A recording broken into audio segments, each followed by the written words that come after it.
It's Strapham 78, day 59, and here is the female pope, also known as the Papess, from Dame Fortune's Wheel Tarot.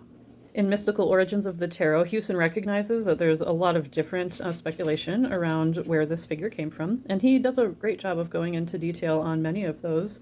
His favorite is the legend of Pope Joan, and that's the one that he emphasizes in the extended guidebook for this tarot deck. And that was a well-known and popular story throughout the Middle Ages and Renaissance, and certainly played a role in how this card was interpreted, even as a playing card, without necessarily being used for divination.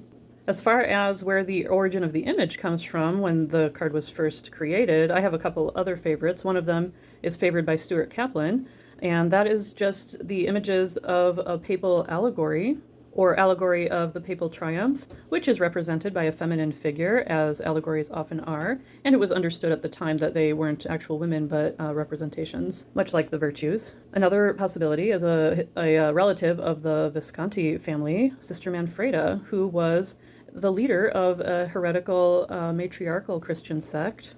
And those so-called Papess cards would have been the first in existence, the ones created for the Visconti Sforza family.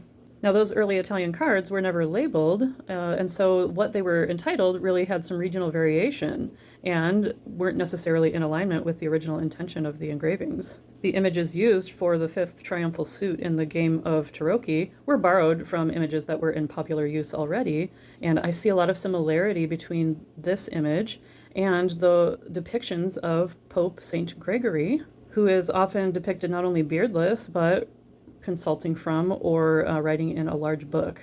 There are examples of decks with two masculine popes, and there was even a time in history called the Western Schism, which was about 40 years, where there were two elected popes simultaneously. So it's possible they were originally intended to be two masculine popes, one of which was later interpreted as feminine. I mentioned that in my longer Anonymous Tarot of Paris video as well.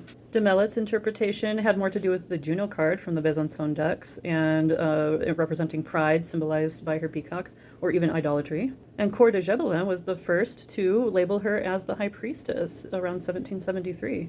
I like how Hewson really sticks to the traditional TDM in imagery, which you can see here, and I actually really like his depiction of her as a radical counterpart to the more conventional traditions that are represented by the Pope card. So he sees her representing radical theories and new paradigms, and then reversed as false revelations and incorrect conclusions. I think that's such a useful and practical way to see this card. Well, thank you so much for being here, and I will see you tomorrow.